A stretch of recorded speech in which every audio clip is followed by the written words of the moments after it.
The knock came at 4:40 in the afternoon, on a Tuesday in November, when the light in Duluth was already the color of a nickel. I had sawdust in the creases of my knuckles. I had a pot of ham and bean soup going cold on the stove because I'd forgotten it an hour ago. And I had, sitting on the workbench behind me, a cedar box the size of a loaf of bread, its brass hinges gone the soft green of old pennies, that I had not opened in 14 months.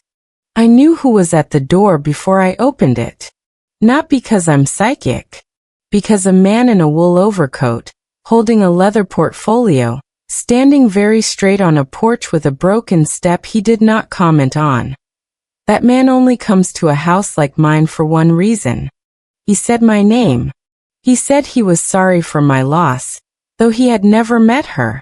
And he asked, very gently, if he could come in and talk about a will. I want to tell you how we got here. I want to tell you about a girl who spoke in a voice so quiet that grown adults leaned in without noticing they were doing it, and about a chair, and about the Tuesday 4 years earlier when I picked her up off a dining room floor in front of 11 people, and not one of them moved to help me. Welcome to Calm Revenge Tales, where we tell the stories of the quiet ones, the overlooked, the underestimated, the ones who were told to sit down and be grateful. I promise you this, by the end of this story, every debt gets paid. Not with shouting, with paperwork. Subscribe now, because you will want to see how this one closes. My name is Ren Castellano. I restore furniture for a living. Chairs mostly, though people bring me tables, sideboards, the occasional church pew. I trained under a man named Ansel Truro in a shop that smelled permanently of linseed oil. And by 26 I had my own space on 3rd Street with my name stenciled on the window in gold paint I mixed myself. I never took a loan. I never took a bailout from anybody. Every clamp, every lathe, every square foot of that shop I paid for with my own hands, one broken chair leg at a time. My daughter's name was Marisol. We called her Mari. She was born quiet and she stayed quiet, not from fear, but because she was the kind of person who watched a room fully before she said a word into it. And when she did speak, the word was usually the right one. She had my mother's eyes and nobody's temper. She used to sit on an old 3-legged stool in the corner of my shop, sanding scrap wood into smoothness for the sheer pleasure of the grain going pale under her palm. And she'd hum while she did it, off-key, completely unembarrassed. My father, Hollis Castellano, ran a hardware distribution company for 40 years and ran his family the same way he ran his warehouses, by inventory and by rule. At every gathering, my sister Deandra's children were given the good seats, the second helpings, the photographs. Mari got the folding chair at the end of the table, if a chair was offered at all. My father called her, the quiet one, the way you'd describe a defect in a shipment. I noticed. I never made her feel it. At home, she got the good chair. At home, she got to talk as long as she wanted about anything, Beatles, the physics of levers, why the varnish on the Hendrix rocker had crackled the way it had. I built her a workbench of her own the year she turned 10, sized to her height, and she sanded her first real project, a little pine box, that same winter. The invitation to Christmas dinner at my father's house came with conditions, the way it always did. Deandra called to relay them, because my father did not call people, he issued to them. Dad wants everyone at 5 sharp. Good clothes, not that flannel thing you wear. And Ren, he said, bring Mari if you want, but she needs to mind her manners this year. Last time she corrected Uncle Thaddeus about something at the table, and it embarrassed him. She had corrected Uncle Thaddeus because he'd said the Bering Strait was in Alaska and Mari, 11 years old, I told Deandra we'd come. I told myself it was one dinner. I told myself my father was 71 years old, and this might be one of the last Christmases he had it in him to host. and that Mari deserved a grandfather even if the one she'd been issued was a difficult one to love. There is an irony in that, looking back, that I walked into that house hoping to give my daughter more family, and walked out with less, and it turned out to be the better trade. I packed her a green dress she picked herself and a small wrapped gift for my father. A wooden box she'd made without telling me, dovetailed corners. A lid that fit so true you could hear the air hiss out when you closed it. She'd sanded it for 3 weeks. She wanted him to like her. Christmas dinner started fine. Sharp, formal. My father's house arranged like a showroom. Nothing at that table was there by accident, including the seating. I sat between Deandra and Thaddeus. Mari sat 2 seats down, in a chair that wobbled slightly on the 4th leg. A detail I clocked the way I clock every unstable joint in every piece of furniture I've ever touched, out of habit, not because I thought it would matter. Dinner went on. Somebody's cousin talked about a boat. My father carved the ham himself, the way he always did, a small ceremony of control. Mari was quiet, eating slowly, and at one point she reached across her own space to pass the cranberry sauce to her cousin without being asked, because that's who she was. My father said, "Marisol, we do not reach at this table." She said, "Sorry, Grandpa. I was just passing it." He said it again, louder this time, the carving knife still in his hand. "We do not reach." She set the dish down.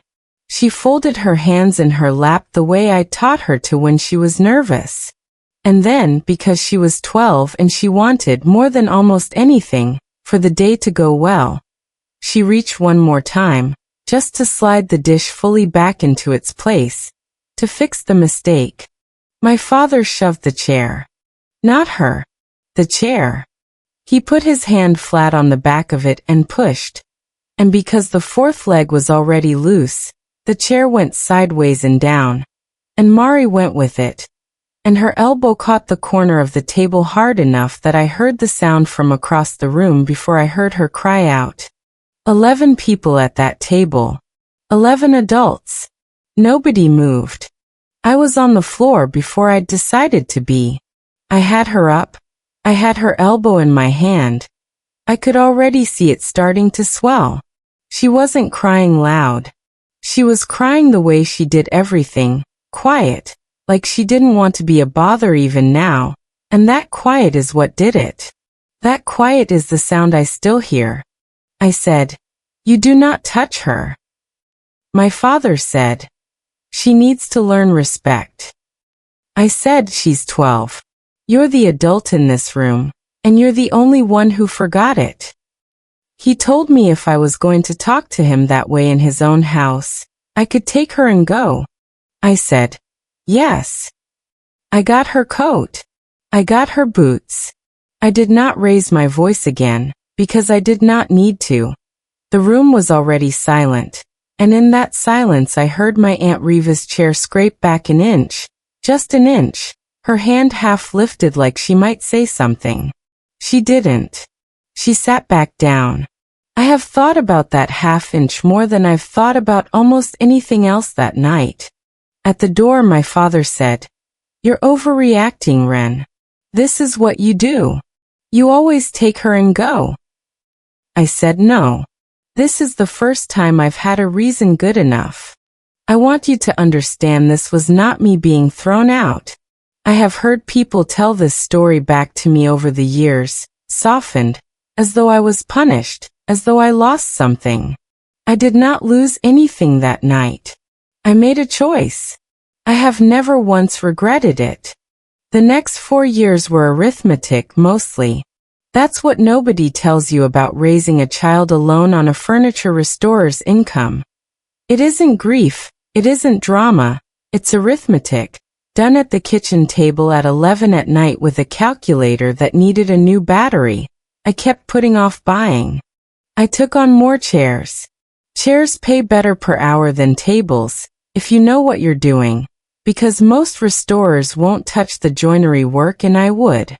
I raised my rate from $35 an hour to $60 over 3 years, one satisfied customer's referral at a time. I sold the truck and bought an older one, a '04 Ranger with a dent in the tailgate, and put the difference toward Mari's orthodontist. She needed braces at 13. I paid $210 a month for 18 months, and I never told her it was tight, because a child should not carry her mother's math. She grew into someone extraordinary, quiet still, but sure of herself in a way that quiet people often are, once nobody's shoving their chair.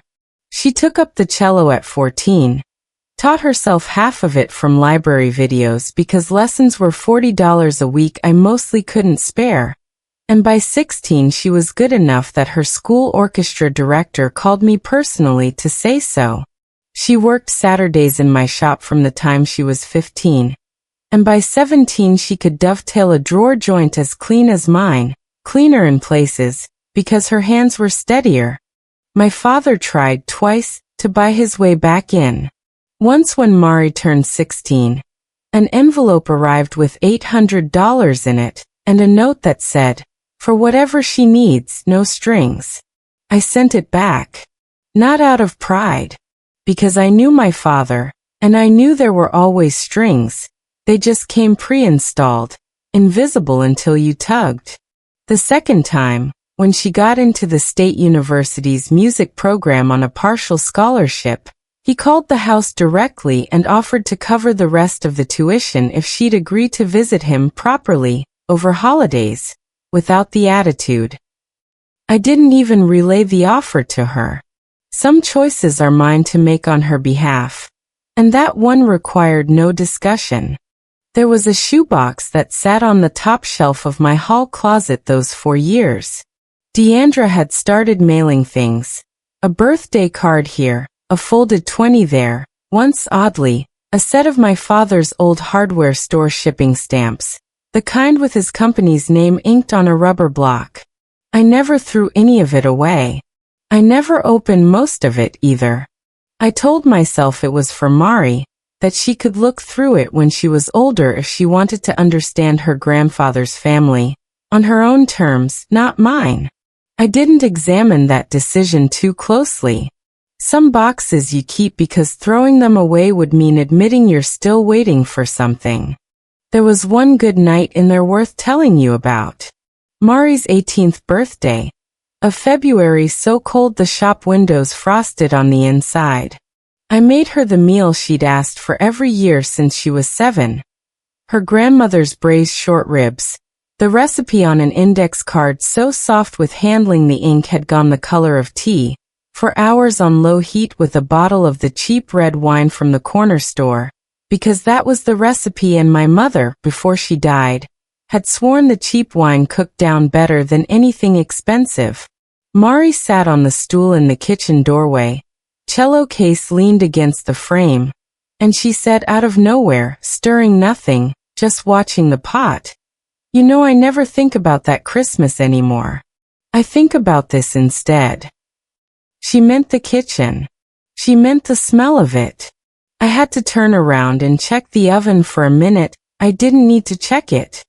This is the part of the story where I have to ask you to stay with me, because it gets harder before it gets to where you want it to go. If you've made it this far, subscribe now, not for me, but because the rest of what happened to Mari, and to that box in my closet, deserves to find you whole, not in pieces some algorithm decided to show you next week. Mari was diagnosed in her second year of university with a heart condition she'd apparently been born with and nobody had caught. A valve that had been quietly failing for longer than anyone could say. The cardiologist used the word congenital. And I remember focusing on that word instead of the others because it was the only one that didn't frighten me, though it should have frightened me the most. She had a surgery. It went well. She had a second surgery, 14 months later, when it didn't hold. That one did not go well. She died on a Thursday in September, 19 years old, in a hospital room with a window that looked out at a parking structure, holding my hand, And the last thing she said to me, clear, unhurried, the same unhurried voice she'd used to correct Uncle Thaddeus about the Bering Strait, was, "You already gave me everything, Mom. Don't let anybody tell you different." I did not call my father to tell him. Deandra found out from a mutual cousin and called me instead, crying in a way that felt, even then, oddly performed, and I let her cry, because I did not have anything left that day for managing other people's grief. He came to the funeral. He sat in the back. He did not approach me, and I did not approach him, and that felt, at the time, like the last chapter of a book I had already closed years before. I was wrong about that. The lawyer's name was Everett Pham, and he sat in my kitchen with the cedar box between us. The box Mari had made at 12, the one she'd sanded for 3 weeks to give my father, the one he had apparently kept. Here is what I did not know. My father had died 6 weeks after Mari, of causes nobody in the family had thought worth calling me about, a stroke, quick, in his sleep. And in the 2 years before that, something in him had shifted. Everett laid it out carefully, the way lawyers do, like he was handling something that might still be hot. My father had rewritten his will 19 months after that Christmas. 5 months after I'd sent back the $800 envelope. He had established a trust in Marisol's name, funded with proceeds from the sale of his hardware distribution company. $240,000, held until her 25th birthday, or released early in full, upon documented evidence that the family had formally acknowledged, in writing, the events of December of that year, and apologized to Ren and Marisol Castellano directly. No acknowledgement, no release. That was the clause. He had written a rule, the same way he'd written every rule of that house. The seating, the reaching, the manners, and this time the rule was aimed the other way. He had kept the cedar box on his desk. Everett had found it there, along with a drawer of every letter he'd ever started writing to Mari and never sent. 11 of them, dated across 4 years, none finished past the second paragraph, every one of them beginning "Dear Marisol," and ending mid-sentence, as though the reaching had gotten no easier for him with age than it had for her. Deandra had known about the trust for 2 years. She had never told me. When Everett called the family in for the reading, Deandra, Thaddeus, my Aunt Reva, 3 cousins, and explained that the funds could still be released to me, as Mari's estate, if the family completed the one condition my father had set. Deandra came apart in the office, loudly, the kind of grief that needs an audience, saying she'd loved Mari, she'd always loved Mari. Thaddeus said the whole thing was absurd, a stunt, my father's last cruel joke, dressed up as sentiment, the outburst right on schedule. And Aunt Reva, the one whose chair had scraped back that Christmas night, the one who'd almost spoken and hadn't, sat very still with her hands folded in her lap, and would not look up from the table. I did not raise my voice in that office. I did not need to. I said, "You want to know what he wrote to her that he never sent? Read it. All of you. Out loud. That's the acknowledgement. Not a form. Not a settlement. Her name, said honestly in this room." Everett read the last letter, the longest of the 11, for sentences further along than the others. It said my father had watched Mari sand a chair leg once, when she was small, patient in a way he had never learned to be, and that patience had frightened him more than it should have, because it looked so much like something he'd spent a lifetime pushing away. It said he was sorry. It did not say what for specifically, because he had never finished the sentence. Some men run out of nerve 1 paragraph short of the truth their whole lives, and die that way, and the only mercy left is that somebody else can finish the sentence for them. I finished it for him in that room, out loud. He was sorry for the chair. I told Everett I didn't want the money to come from a legal fight. My father, in his own broken 3 decades late way, had already tried to give it to her honestly. I asked instead that the trust convert into a scholarship, the Marisol Castellano Fund, for young musicians and craftspeople whose families can't cover the gap between talent and tuition, administered through the same university program that had given her a partial ride. Deandra offered afterward to help me manage it, to be involved, to make things right. I told her the fund was open publicly to anyone who wanted to donate. Involvement wasn't something I could hand back to her. Some doors, once you've let them close on their own weight, you don't have to slam.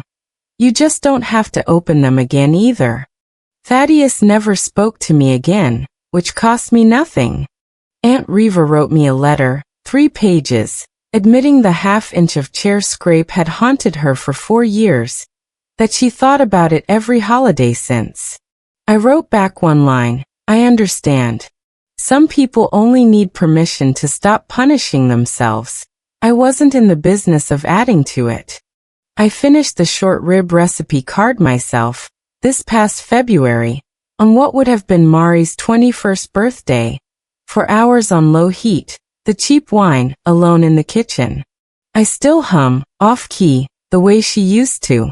It turns out that habit was never hers alone. I think she got it from me and I just never noticed it going the other direction. The wobbly chair from my father's dining room sits in my shop now. Deandra shipped it to me unasked, a year after the funeral, with a note that said, I thought you should be the one to fix it. I re-glued the 4th leg the first week I had it. I never sat in it. I keep it by the door of the shop, level now, sound now, load-bearing in a way it never was that Christmas, and every new apprentice who comes through asks about it, and I tell them. This one taught me more about joinery than any piece I've restored in 30 years, because it taught me that the things that are broken aren't always the things people think are broken. If there's one thing I want you to do today, it's this. Call the overlooked person in your family. Not the loud one. Not the one who needs no checking on. The quiet one. The one who passes the cranberry sauce without being asked, and gets told to sit down for it. Tell them you see them. Do it today, not next week, because none of us get promised the version of later we're counting on. If this story moved you, share it with someone who needs to hear it. Leave a comment and tell me about your quiet one. And subscribe for the next story of quiet dignity and delayed justice. I'll see you in the next one.